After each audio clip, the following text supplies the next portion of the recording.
आदि अनंत शिव शक्ति सबका कल्याण करे। कार्तिक मास में आने वाली पूर्णिमा का विशेष महत्व है। इस दिन व्रत करने से व्यक्ति को भगवान विष्णु के साथ साथ भगवान शिव की भी कृपा प्राप्त होती है। इसीलिए कार्तिक पूर्णिमा के दिन इस कथा का पाठ अवश्य करना चाहिए। इसके पाठ करने से व्यक्ति के दुखों से छुटकारा भी मिलता है। आइए इस कथा का श्रवण करते हैं। बोलिए ओम श्री विष्णुवे नमः।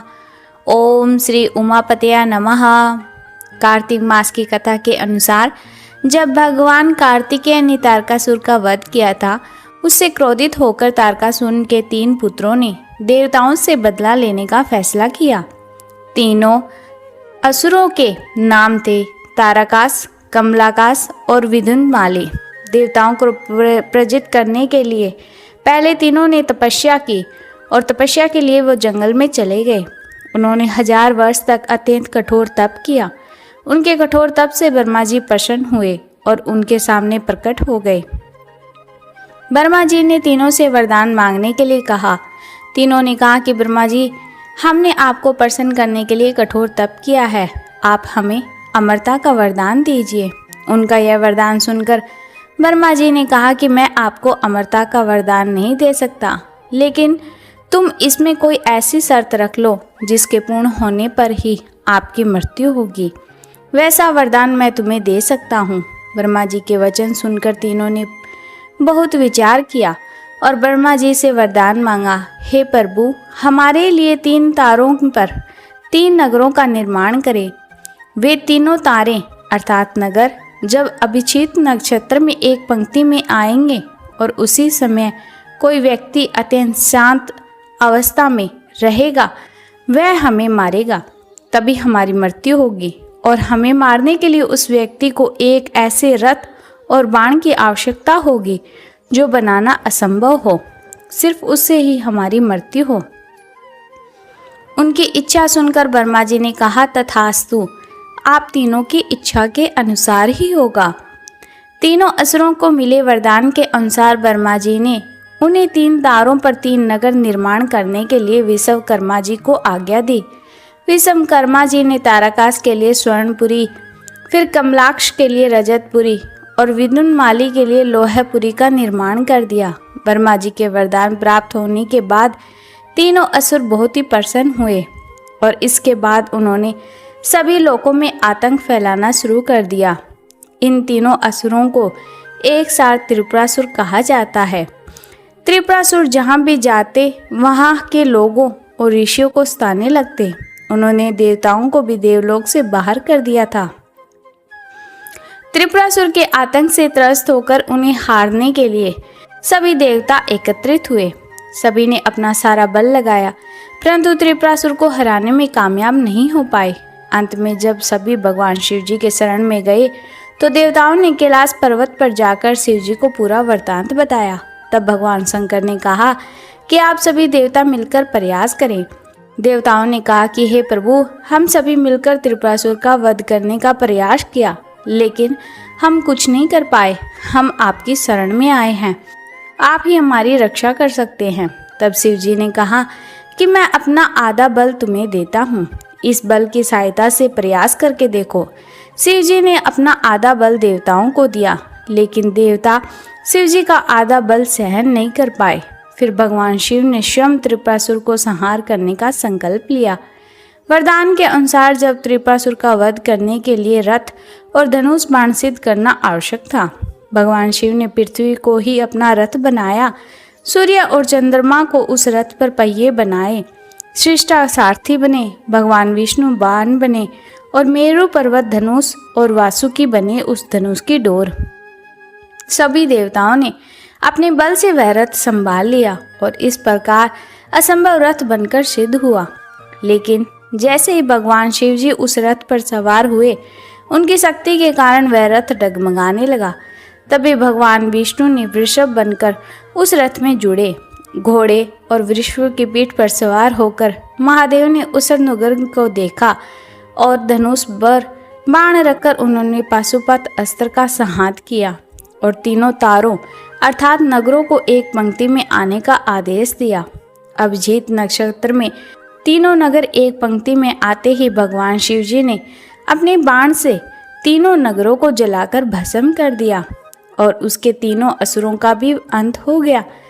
जिस दिन तीनों असुरों का वध हुआ उस दिन कार्तिक पूर्णिमा थी। तभी से भगवान शिव जी त्रिपुरातंक बन गए। तिरुपुरातंक का अर्थ होता है तीन पुरों का अर्थात नगरों का अंत करने वाला। भगवान विष्णु ने भगवान शिव जी को यह नाम दिया था। बोलिए ओम श्री उमापतया नमः, ओम श्री गौरीपतया नमः। आइए अब कार्तिक मास की पूर्णिमा का महत्व और कथा का श्रवण और करते हैं। कैलाश पर्वत पर चांदनी रात है और कार्तिक मास की पूर्णिमा का दिन है। चारों ओर दिव्य प्रकाश फैला हुआ है। मणि में कैलाश पर्वत पर शिव और पार्वती विराजमान है। मंद पवन से मंदार के पुष्पों की सुगंध फैली। ऐसे में माता पार्वती ने भगवान शिव से पूछा, हे नाथ, आप त्रिकालज्ञ है, करुणा के सागर है, आपसे बढ़कर कोई जगत का कल्याणी नहीं है। मेरे मन में एक जिज्ञासा उत्पन्न हुई है। यह जो कार्तिक मास की पूर्णिमा आती है, इसका क्या महत्व है?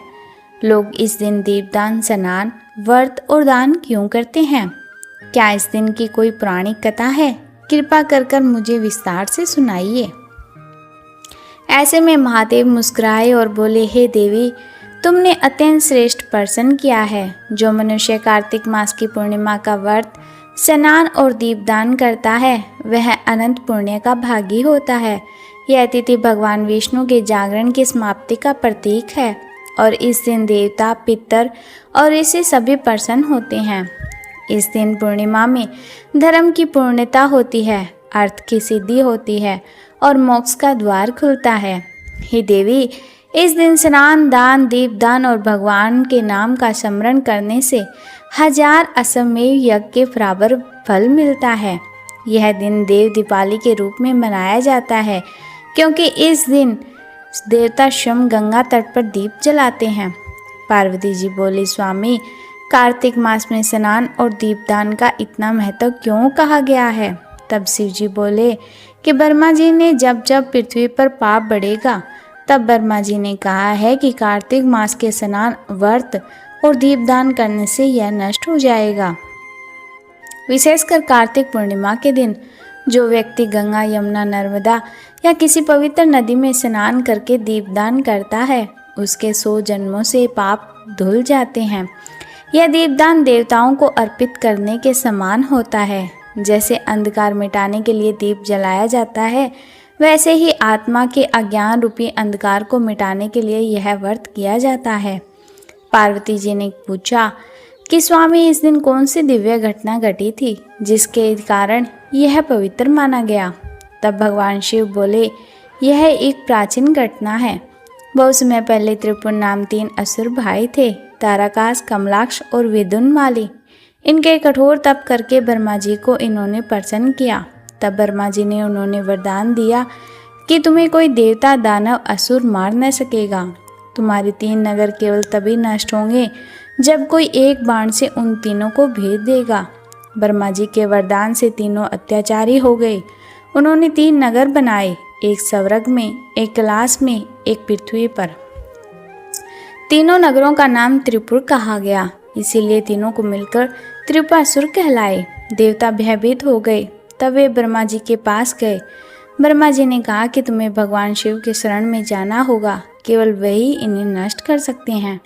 देवता और ब्रह्मा जी सभी कैलाश पर्वत पर पहुँचे और बोले, हे महादेव, त्रिपुरासुर नामक दैत्य ने अपने 3 नगर से तीनों लोगों को पीड़ित कर रहा है, आप ही हमारे रक्षक हैं।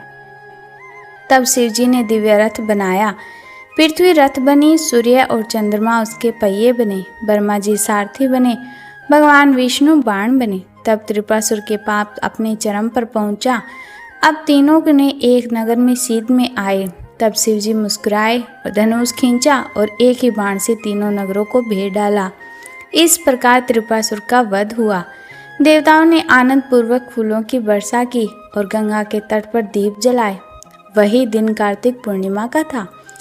इस दिन त्रिपुरासुर के वध के बाद देवता गंगा तट पर आए और बोले, आज अंधकार पर प्रकाश की विजय हुई है, इसीलिए आज से हर वर्ष कार्तिक पूर्णिमा को हम दीप जलाएंगे। तब से यह दिन देव दिवाली कहलाया।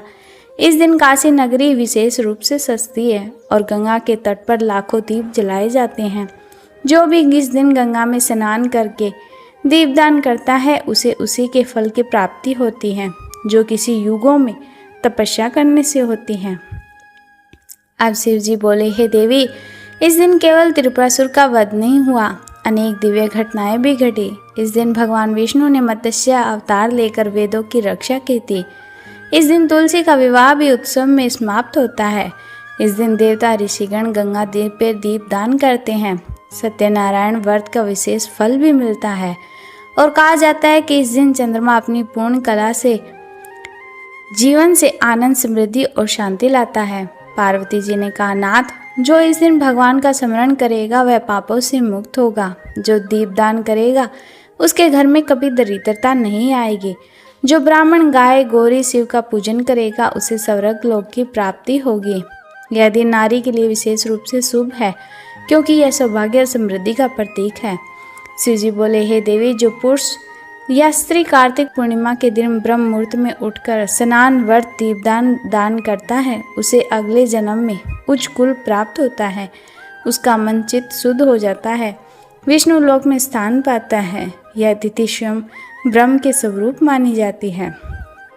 कार्तिक जी पूर्णिमा में शिव जी ने माता पार्वती को पूजन विधि बताया है कि कार्तिक पूर्णिमा के दिन ब्रह्म मुहूर्त में उठकर गंगा या पवित्र जल में स्नान करें, सूर्यदेव को अर्घ दें, ओम नमो नारायण का जाप करें, मंदिर या घर में दीप जलाकर भगवान विष्णु, शिव और माता लक्ष्मी की पूजा करें। शाम को गंगा तट पर तुलसी या पीपल के नीचे दीप अवश्य जलाएं। भोजन में खिचड़ी, पूड़ी, हलवा, दान और वस्त्र अन्न दें। रात्रि में भगवान के नाम का कीर्तन करें और दीपों से घर को प्रकाशित करें। शिव जी बोले, देवी, जो मनुष्य यह व्रत श्रद्धा से करता है उसे असम में यज्ञ के फल प्राप्त होता है। वह पितरों को तृप्त करता है और देवताओं को प्रसन्न करता है, स्वयं मोक्ष का अधिकारी बनता है। यह व्रत दुख, रोग, संकट और दरिद्रता को नष्ट करता है। जो मनुष्य इस कथा को सुनता है या सुनाता है उसके जीवन में सदैव प्रकाश बना रहता है।